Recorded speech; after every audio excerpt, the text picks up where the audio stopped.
کتاب انزل الیک فلا یکن فی صدرک حرج منہ لتنذر به وذکری للمؤمنین سبحان ربک رب العزة عما یصفون وسلام علی المرسلین والحمد للہ رب العالمین۔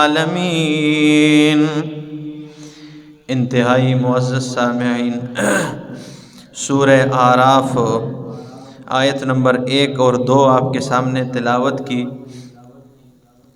سورہ اعراف مکی صورت ہے، نزول کے اعتبار سے یہ 39ویں نمبر پر ہے، سورہ صاد کے بعد نازل ہوئی۔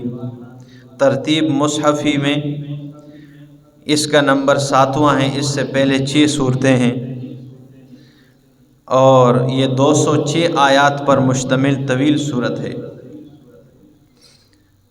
ربط اور تعلق گزشتہ کے ساتھ ایک ربط معنوی ہے اور ایک ربط اسمی ہے۔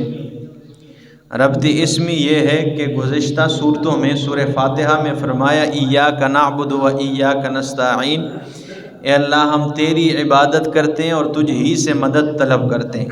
تو سورۃ بقرہ میں فرمایا کہ لا نعبد البقرۃ کما عبدت الیہود، ہم گائے کی عبادت نہیں کرتے جیسے یہود نے کی ہے۔ تو سورہ آل عمران میں فرمایا لا نعبد آل عمران کما عبدت النصارى، ہم آل عمران کی عبادت نہیں کرتے جیسے نصارہ نے کی ہے۔ تو آگے سورہ نساء میں فرمایا وَنُؤَدِّي حُقُوقَ النِّسَاء، ہم عورتوں کے حقوق ادا کرتے ہیں۔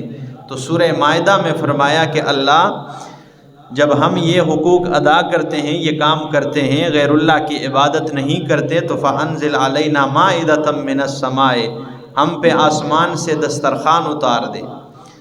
تو جب دسترخوان اتار دے تو اللہ نے فرمایا دسترخوان اتاروں گا، سب کچھ عطا کروں گا، لیکن ایک شرط پہ کہ مویشیوں میں اور فصلوں میں میرے علاوہ کسی غیر اللہ کے نام کی نظر و نیاز نہیں دو گے۔ جب یہ وعدہ پکا ہو گیا تو اس کے بعد سورۃ اعراف میں فرمایا کہ میرے جب مویشیوں میں اور فصلوں میں میرے علاوہ غیر اللہ کے نام کی نظر و نیاز نہیں دو گے، عورتوں کے حقوق ادا کرو گے اور یہ سارے کام کرو گے، تو اللہ نے فرمایا میں تمہیں صرف جہنم سے ہی نہیں بلکہ اعراف سے بھی بچا لوں گا، جو جہنم اور جنت کے درمیان والی جگہ ہے، کہ اس میں جو لوگ رہیں گے تو نہ ان کو جہنم کی تپش پہنچے گی اور نہ ان کو جنت کی راحتیں پہنچے گی، بلکہ وہ درمیان میں ہوں گے۔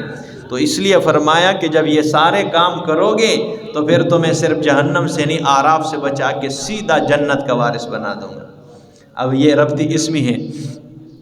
اور ربط معنوی کیا ہے کہ سورہ انعام میں فرمایا توحید کا بیان تھا اور شرک کے دونوں قسمیں رد کیے، شرک اعتقادی اور شرک فعلی، لیکن اس میں پہلے شرک اعتقادی کا رد کیا اور بعد میں شرک فعلی کا۔ اور اب اس صورت میں یعنی سورہ اعراف میں الٹ ترتیب سے ہوگا، پہلے شرک فعلی کا رد کیا اور بعد میں شرک اعتقادی کا رد ہوگا۔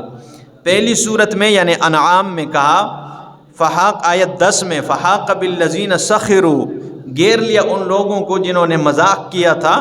تو اب اس صورت میں یعنی اعراف میں آیت 4 میں اس کی تفصیل بیان کی گئی ہے۔ پہلی صورت آیت 160 میں فرمایا من جاء بالحسنۃ فلہ عشر امثالھا، جو ایک نیکی کر کے آئے گا وہ 10 گنا اجر پائے گا۔ اب اس صورت میں یعنی اعراف کے آیت 8 میں فرمایا کہ تول اور اعمال کا وزن بھی برحق ہے، یہ بھی ہوگا۔ صرف یہ نہیں کہ وہ تولے جائیں گے، اعمال گنے نہیں جائیں گے، تول کیا جائے گا، اس کا وزن کیا جائے گا۔ پہلی صورت کے آیت 8 میں فرمایا وَمَكَّنَّاهُمْ مَا لَمْ نُمَكِّن لَكُمْ، ہم نے انہیں ٹھکانہ دیا وہ جو تمہیں نہیں دیا۔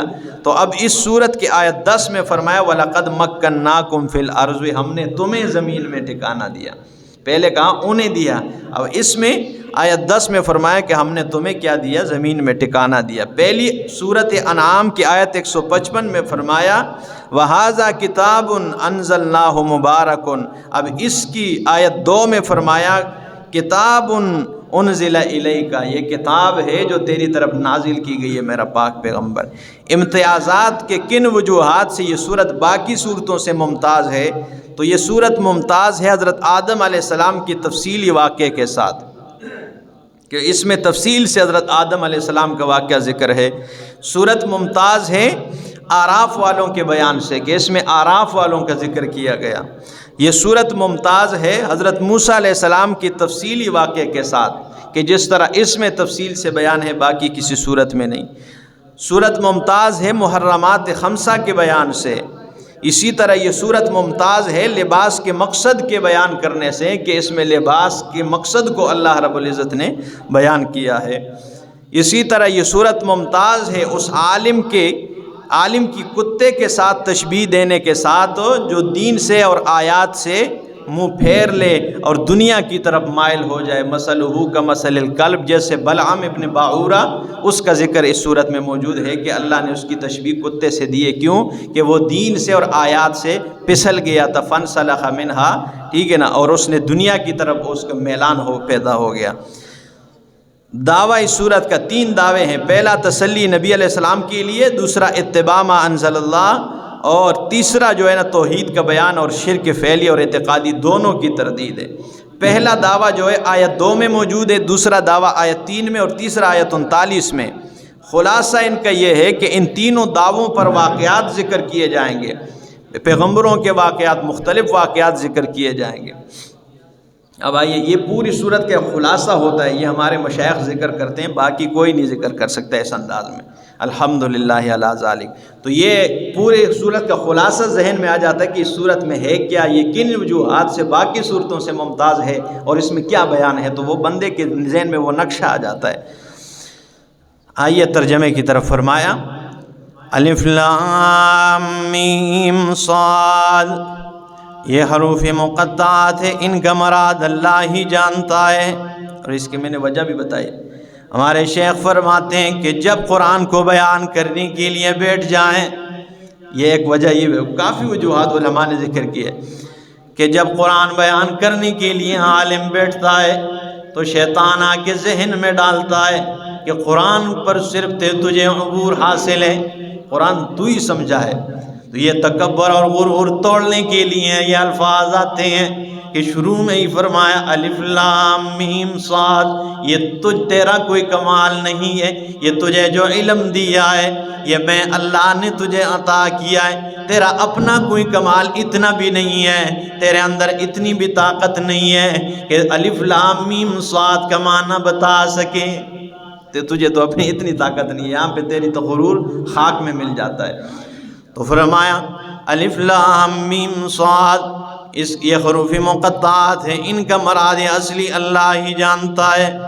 کتاب انزل الیک، یہ کتاب ہے قرآن کریم کی عظمت بیان کی جا رہی ہے، اس کی شان بیان کی جا رہی ہے۔ فرمایا کتاب، یہ وہ کتاب ہے انزل الیک، میرا پاک پیغمبر جو آپ کی طرف نازل کی گئی ہے، جو آپ کی طرف نازل کی گئی، اور یہ آگے پچھلی صورت میں بھی فرمایا وَهَذَا کتاب، یہ ایک صفحہ اگر یہ کل کے درس میں تھا آپ نے پڑھا، وَهَذَا کتاب، اور یہی کتاب ہے انزلناہ، جسے ہم نے نازل کیا ہے، مبارک، برکت والی ہے، فاتبعوہ، اسی کی اتباع کرو، واتقوا، اور ڈرو اللہ سے، تقوی اختیار کرو، لعلکم ترحمون، تاکہ تم پہ رحم کیا جائے۔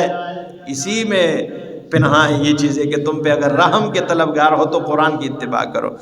تو قرآن کی عظمت بتائی جا رہی ہے، فرمایا کتاب، یہ کتاب ہے انزل الیک، یہ اللہ کے رسول کی طرف تسلی کے لیے تسلی بھی آگے، یہ جو آپ کی طرف نازل ہوئی ہے، فَلَا يَكُنْ فِي صَدْرِكَ حَرَجٌ مِّنْهُ، میرا پاک پیغمبر آپ کے سینے میں تنگی نہ ہو اس سے کہ اگر لوگ آپ کی دعوت کو مانتے نہیں ہیں، آپ کی دعوت تسلیم نہیں کرتے ہیں، تو آپ کا سینہ تنگ نہیں ہونا چاہیے، آپ کی دعوت میں کمی نہیں آنے دے، ہدایت دینا اور نہ دینا میرا کام ہے، ہدایت دینا اور نہ دینا میرا کام ہے، آپ کا سینہ تنگ نہ ہو، ٹھیک ہے نا۔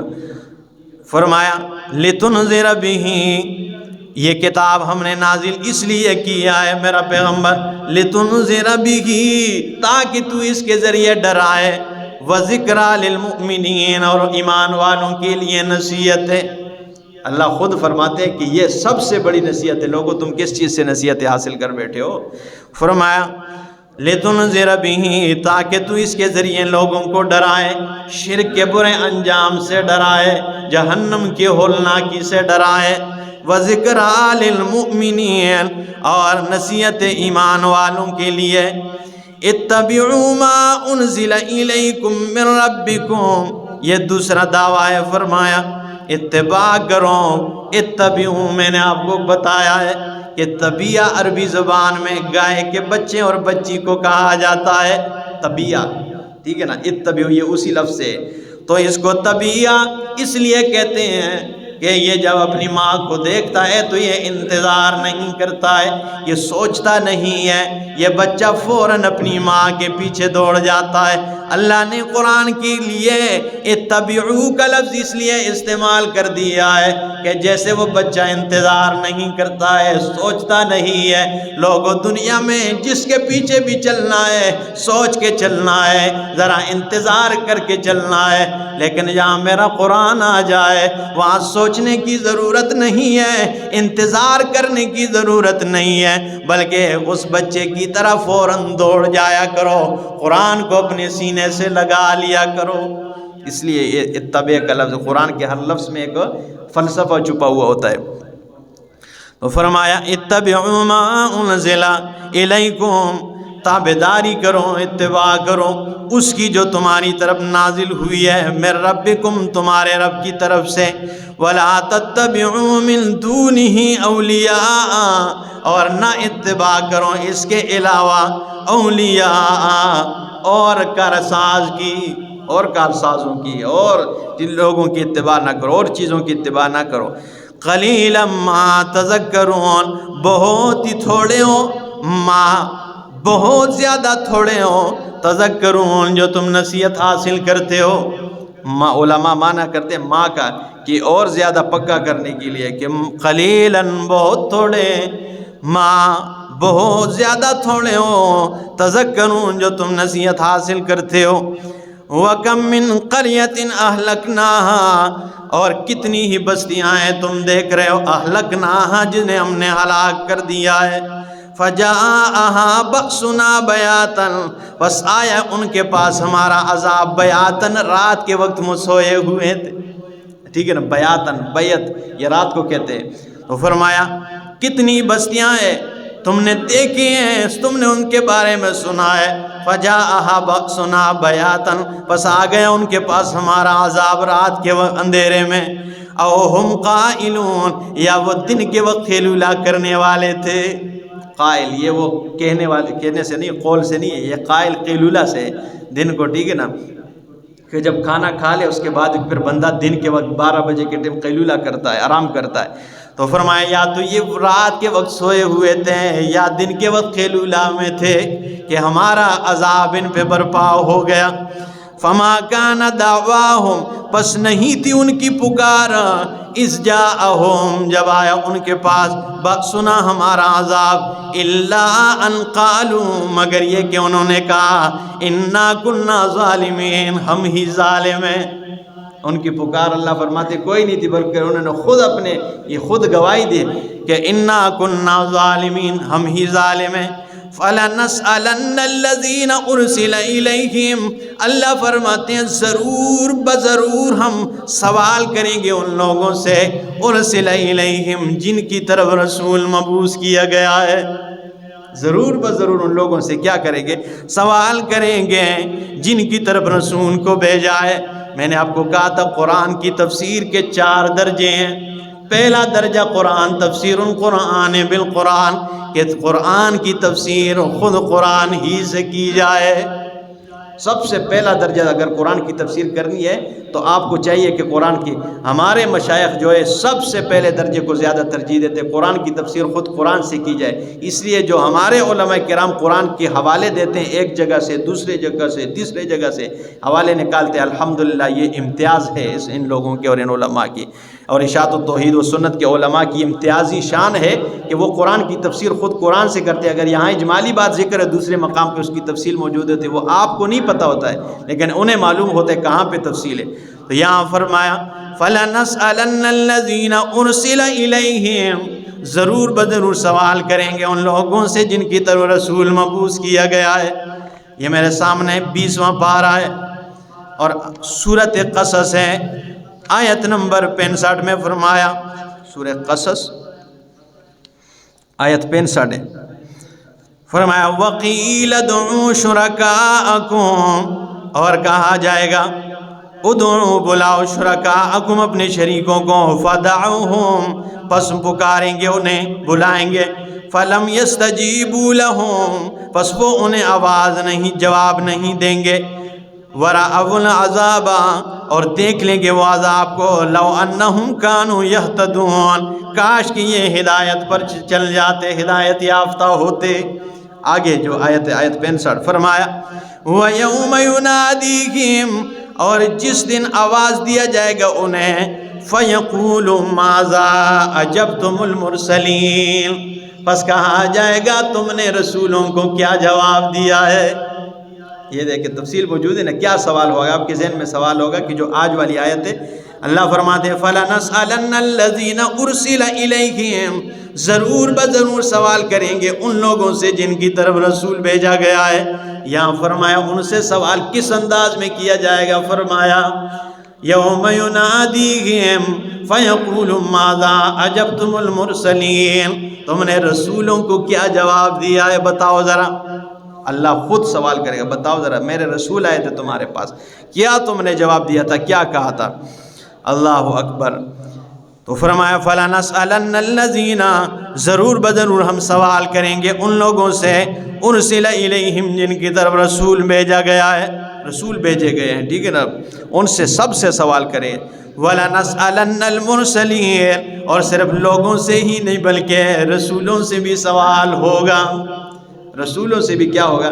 سوال کیا جائے گا کہ بتاؤ ذرا میں نے تمہیں مبعوث کیا ہے، تم نے میرا پیغام پہنچایا کہ نہیں پہنچایا ہے؟